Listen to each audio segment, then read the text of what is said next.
माजलगाव मतदारसंघाचं पालकत्व आणि ज्या पद्धतीने बीडच्या माजी दबंग खासदार प्रीतम मुंडे या धारूरमरे मध्ये बरसल्या आणि या पद्धतीने आमदार सोळंके यांनी पंकजाताई मुंडे यांच्यावर आडवा आणि जिरवा ही संकल्पना मांडून मला कसा त्रास दिला आणि माझ्या विरोधात ज्या पद्धतीने बंडखोरी करण्यास लोकांना प्रवृत्त केलं, अशा ज्या आरोपाची समाचार प्रीतम मुंडेंनी घेतला.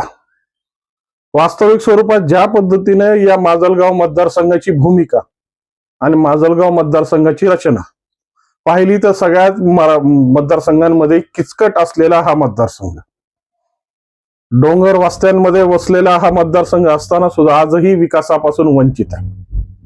मात्र इथल्या राजकीय भूमिका आणि राजकीय कुरघोड्या मात्र ज्या पद्धतीने मांडल्या जात आहेत आणि ज्या पद्धतीने ही आडवा आणि जिरवा ही समीकरणं आणून आपल्या कामावर ज्या पद्धतीचा पडदा टाकण्याचा प्रयत्न केला जातोय ना, तेच खऱ्या अर्थानं या जनतेच्या डोळ्यात धूळ झोकणं म्हणता येईल.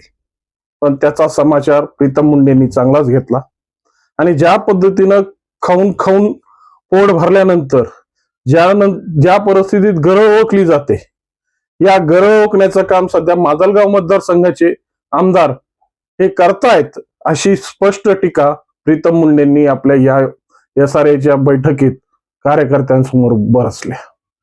वास्तविक स्वरूपात या सगळ्या प्रयोगाचे कारण काय आहेत आणि ज्या पद्धतीने प्रीतम मुंडेंनी कार्यकर्त्यांना कानमंत्र दिला आणि माजलगाव मतदारसंघामध्ये 100% भाजपा हा नारा देऊन बूथ वाईज या सगळ्या गोष्टीची रचना केली, त्यावरून तरी वाटतंय की येणाऱ्या विधानसभेमध्ये भाजप खूप मोठ्या हालचालीत या महाराष्ट्रात समीकरण बदलण्याच्या नादात आहे. नेमकी ही कोणती समीकरण आहेत आणि या समीकरणाचा परिणाम सामान्य जनतेवर काय पडणार आहे, याचंच विश्लेषण करण्यासाठी आज मी तुमच्या समोर आहे. नमस्कार, मी राजेश दुबे. मंथन मध्ये आपलं स्वागत आहे. मित्रांनो, ज्या पद्धतीनं निवडणुकी आल्या की मोर्चे मांडणी केली जाते, त्या पद्धतीनं भाजपची ती परिस्थिती नाहीये.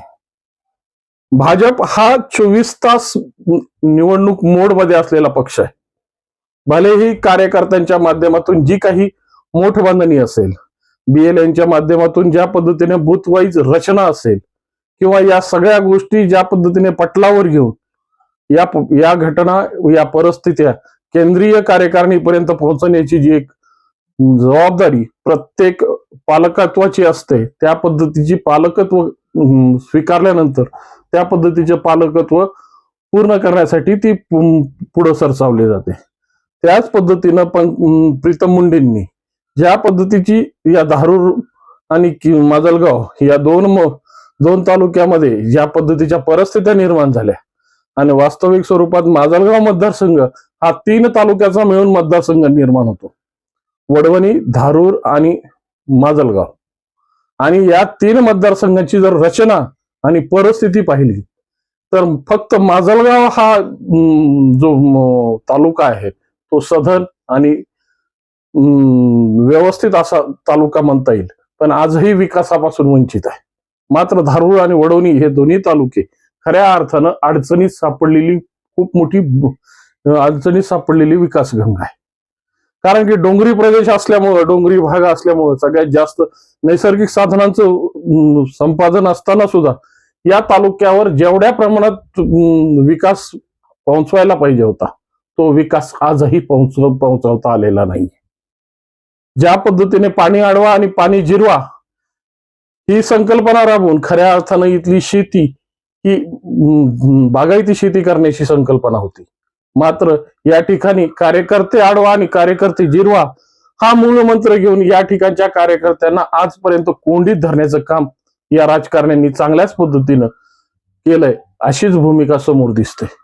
त्याचाच परिणाम म्हणून प्रीतम मुंडेंनी ज्या पद्धतीची समाचार या विद्यमान आमदारांचा घेतला आणि ज्या पद्धतीनं आमदार एका कार्यक्रमात बोलताना ज्या पद्धतीच्या भूमिका मांडत गेले आणि या भूमिकेच्या खऱ्या अर्थानं जी परिस्थिती आहे, ती परिस्थिती मांडताना आमदारांनी ज्या आरोप लावण्याचा प्रयत्न केला, वास्तविक स्वरूपात त्या आरोपाला कोण जबाबदार आहे हे आमदारांनी स्वतःच्या मनाला विचारावं. कारण की ज्या परिस्थितीत, ज्या व्यवस्थेत आमदार वागतायत आणि ज्या पद्धतीने या कार्यकर्त्यांनी केलेला बंड हा कशामुळे बंड झाला, वास्तविक स्वरूपात रमेश आडसकर हे आमदारांचे जिवलग मित्र, माधव निर्मळ हे त्यांचे जवळचे कार्यकर्ते, आणि राहिलं बाबरी मुंडेंचं, तर बाबरी मुंडेंनी बंड फक्त स्वतःच्या परिस्थिती आणि स्वतःचं नेतृत्व उभारण्यासाठी केलं. मग हे सगळं असताना सुद्धा तालुक्यातूनच जेव्हा मोहन सोळंके आणि रमेश आडसकर अशी दोन नावं जेव्हा या शरदचंद्र पवार गटाकडून चर्चित होती, त्यापैकी मोहन सोळंकेंना जेव्हा तिकीट मिळालं आणि मोहन सोळंकेंनी या शरदचंद्र पवार या गटाकडून तुतारीकडून निवडणूक लढवली, मात्र रमेश आडसकरांना तिकीट न मिळाल्यामुळे रमेश आडसकरांनी जी बंडखोरी केली त्याला कोण जबाबदार आहे, या आमदारांनी स्वतःच्या नैतिक बुद्धीला विचारावं.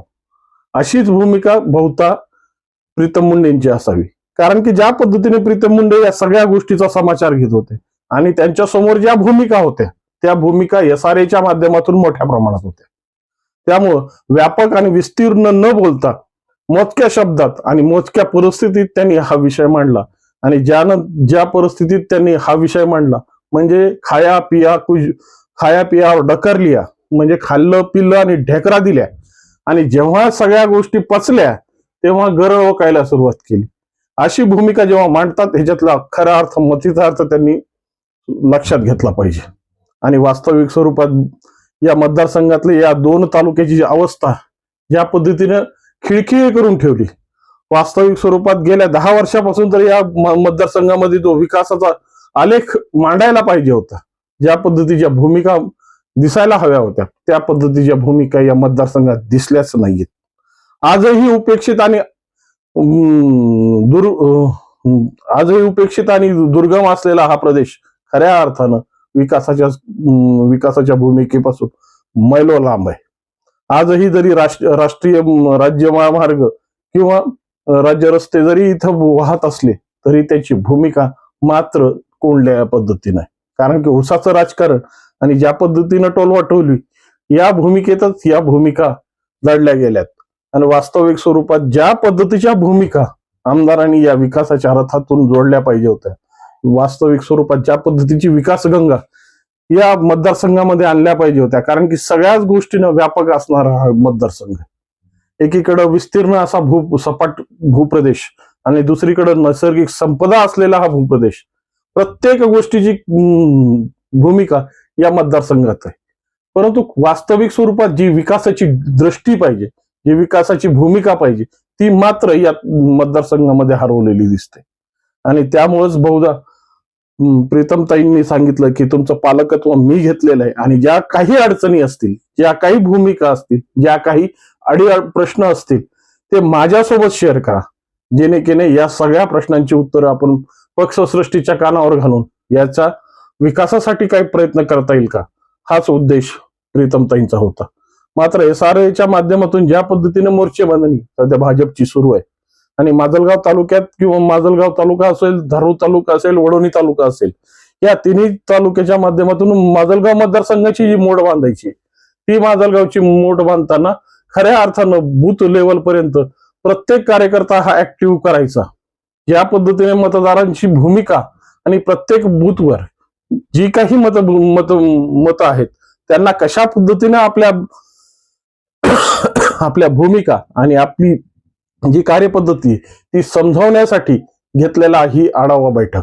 वास्तविक स्वरूपात या आढावा बैठकीला सुनील राणे साहेब आणि परतूर मतदारसंघाचे आमदार राहुल भैया लोणीकर या दोघांच्या माध्यमातून या बैठकीची भूमिका मांडण्यात आली. पण वास्तविक स्वरूपात ज्या पद्धतीची भूमिका प्रीतम मुंडेंनी घेतली, त्यामुळे कदाचित या भागातल्या खऱ्या प्रश्नांना आता हात घालण्याची वेळ ही भाजपाकडे सुपूर्द होणार, आणि निश्चित स्वरूपात 100% भाजपा हा जो नारा त्यांनी दिला त्या नाऱ्याच्या अंतर्गत या सगळ्या भूमिका आता भाजपच्या अत्यारीत राहण्याची शक्यता या बैठकीतून तरी वाटते. बघूया भविष्य काय नेमकं उजाडतं आणि कार्यकर्ते कशा पद्धतीने भूमिका मांडतात. परंतु सगळ्या गोष्टी जरी या पटलावर शिजत असतील, पश्चिम बंगालचा उदाहरण घेऊन ज्या पद्धतीच्या भूमिका त्यांनी दाखवल्या त्या पद्धतीच्या भूमिका येणाऱ्या काळात या माजलगाव मतदारसंघाची रूपरेषा आणि विकासाचा जो आलेख आहे तो निश्चित बदलण्याची एक झलक या बैठकीतून दिसली. आणि याच्याबद्दल तर खऱ्या अर्थानं सामाजिक परिस्थिती बदलण्याची भूमिका असेल तर तुमच्या मनात काय वाटतं? नेमके या पद्धतीच्या कार्यपद्धतीमुळे या सामाजिक बदलाला सुरुवात आहे की नाही याचं उत्तर मात्र निश्चित कॉमेंटच्या माध्यमातून कळवा. आणि व्हिडिओ आवडला असेल तर लाईक, शेअर आणि सबस्क्राईब करायला विसरू नका. नमस्कार.